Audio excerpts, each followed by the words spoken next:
wika sa ating Pilipinas. Meron akong dalawang punto dito. Ang unang punto ay ang pagkakaisa. Mahalaga ang wika dahil sa pamamagitan ng wika tayo nagkakaisa. Dahil sa pamamagitan ng wika, ang mga Pilipino, ang mga tao ay nagkakaintindihan at ang mga mamamayan ay nagkakaisa at ang ating bansa ay nagkakaunat. Ang ikadalawang punto ay ang pagkakaintindihan. Mahalaga ang wika dahil kahit kung wala ang wika, hindi tayo makakausap ng iba. Dahil kung wala ang wika, hindi tayo magkakaintindihan. No?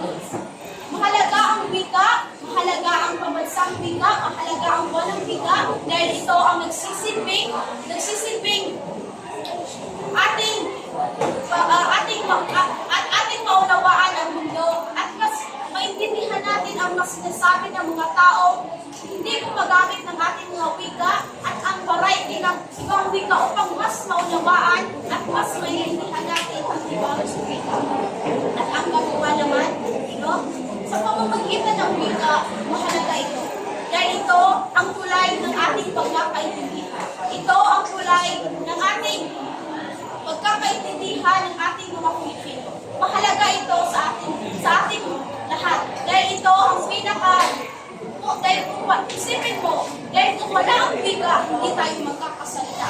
Dahil kung wala ang wika, hindi tayo magkakaintindihan at magkakaunawaan. Sa huli, ako nga po pala si Pinipining Mariel at ang aking